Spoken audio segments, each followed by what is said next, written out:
J'analyse cette visite historique du président Biden avec les journalistes Joël Denis-Bellavance, Catherine Lévesque et Yves Malo qu'on retrouve de façon virtuelle. Alors, bonsoir à vous trois. Bonsoir.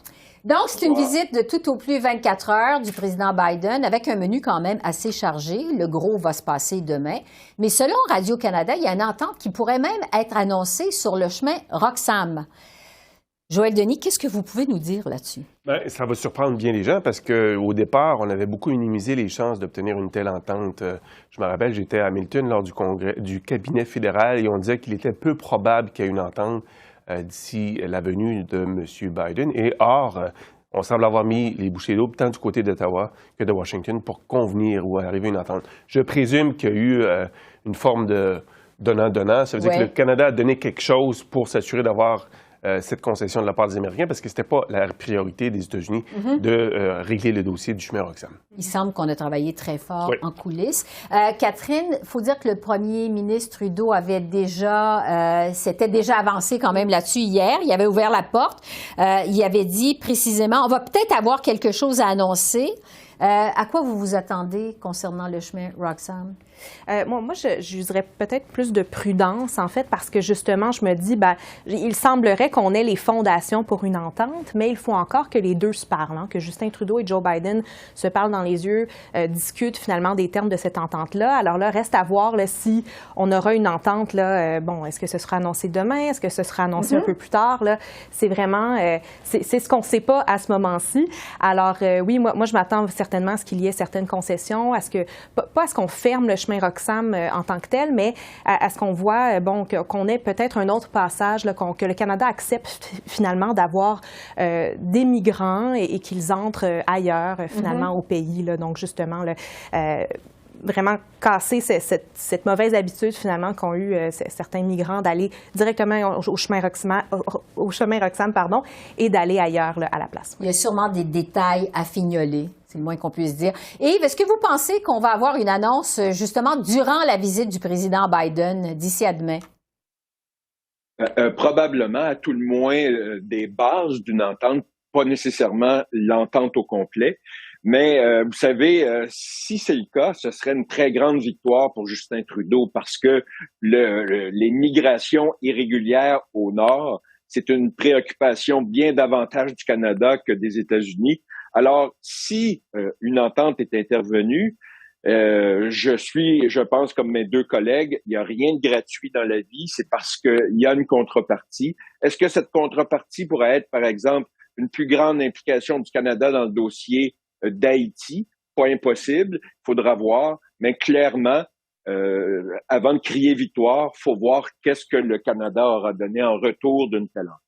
Sur les autres priorités qui vont être discutées pendant cette visite, évidemment, on va revenir sur l'affaire du député Han Dong dans un instant.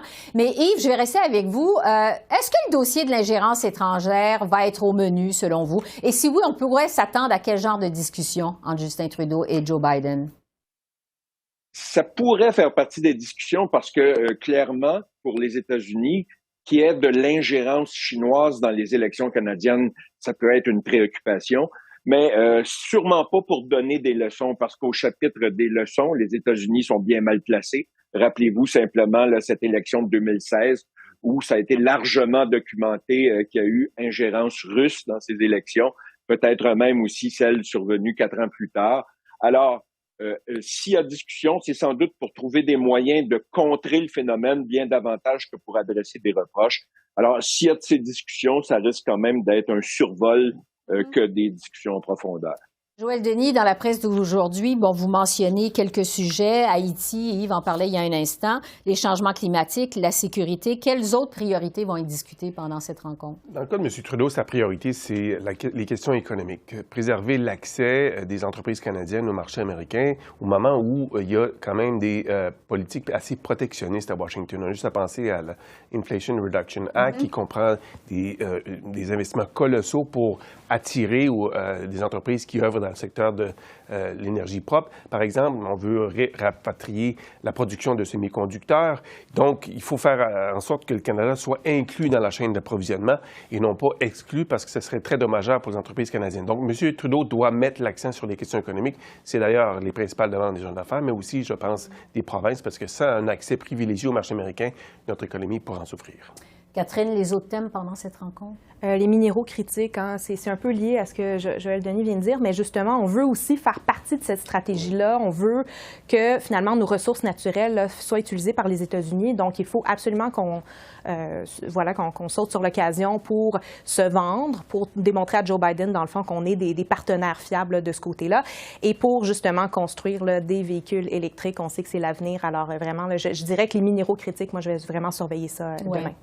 Revenons maintenant sur l'histoire qui fait couler beaucoup d'encre, évidemment, sur la colline aujourd'hui. C'est celle du député Han Dong qui a quitté le caucus libéral hier soir à la suite d'allégations du réseau Global, selon lesquelles il aurait conseillé à un consul de Chine de retarder la libération des deux Michael pour favoriser son parti. Yves, d'abord, qu'est-ce que vous pensez de toute cette histoire, de ces allégations-là? C'est tellement gros que ça me paraît presque invraisemblable. Vous savez, jouer sur la liberté de deux personnes pour des raisons électoralistes, alors soit que ça relève purement de Machiavel, ou encore c'est une vendetta contre le député en question pour essayer de s'en débarrasser. Parce que j'ai de la difficulté à croire qu'un député d'arrière-ban ait une telle influence et qu'il puisse faire des choses aussi monstrueuses à l'insu de son gouvernement. Alors, tout ce que ça me dit de façon claire, c'est qu'on se rapproche de plus en plus d'une enquête publique, que ça va vraiment prendre une enquête publique pour faire la lumière là-dessus. Et même si on ne fait pas tout à fait la lumière là-dessus, ne serait-ce que pour rassurer la population que de telles choses ne sont pas possibles au Canada, ou si elles le sont, il faut que ça soit très, très vivement réprimandé. Oui. Joël Denis, Yves dit c'est tellement gros que ça paraît invraisemblable. On peut se demander aussi comment on explique cette affirmation du réseau Global, selon laquelle le député Dong aurait conseillé à la Chine de retenir les prisonniers, les deux Michael, pour pas nuire, pour pas aider les conservateurs. C'est quand même assez bizarre. C'est assez bizarre. On cherche la logique dans ça. Quelle serait la logique électorale dans cette affirmation? Donc, pour beaucoup de gens, ça soulève beaucoup de questions, justement. Et on ne peut le répondre jusqu'ici. Je suis d'accord avec Yves. Je pense que ça va peut-être faire pencher la balance en faveur d'une enquête publique indépendante. Et vous savez que le rapporteur spécial, M. David Johnston, a jusqu'au 23 mai pour recommander si oui ou non on doit avoir une enquête publique. Et je pense que cet élément va faire pencher la balance. Autre élément à noter, Esther, je pense rapidement, c'est que M. Dong n'est pas le seul député à avoir quitté un caucus d'un parti au pouvoir. À Toronto, il y a également un député qui siège dans la même région, je crois, M. Kerr, K-E, son dernier nom.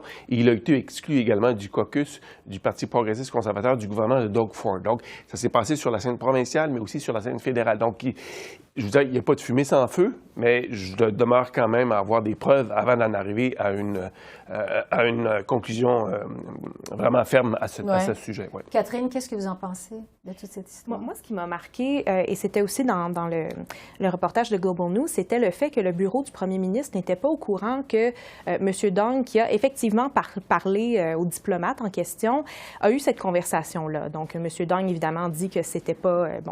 il a dit le contraire, il voulait libérer les deux Michael, là, il ne voulait pas les enfermer plus longtemps.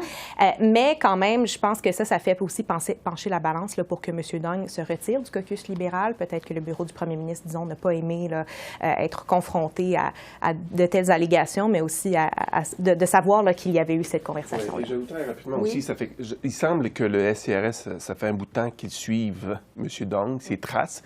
D'abord et avant tout parce qu'ils avaient signalé au premier ministre, en tout cas à tout le moins, des irrégularités concernant l'Assemblée d'investiture de 2019, quand il a été choisi par le Parti libéral pour être candidat aux élections de 2019. À ce moment-là, on disait déjà qu'il y avait eu de l'ingérence étrangère, notamment chinoise, et donc ça faisait un bout de temps qu'il était sur le radar du SCRS. Et M. Trudeau s'était porté à sa défense de façon très vigoureuse en disant que le SCRS n'avait pas le droit de déterminer qui allait être candidat pour le Parti libéral. est-ce une réponse du SCRS à la réaction de Justin Trudeau en coulant l'information globale sur M. Dong? Ça reste à voir, mais il se passe quelque chose aussi au sein du SCRS. Yves, le mot de la fin, il ne nous reste même pas 20 secondes. Est-ce que vous pensez que toute cette histoire-là du député Dong, ça va porter ombrage au sommet Biden-Trudeau? On va juste parler de ça finalement.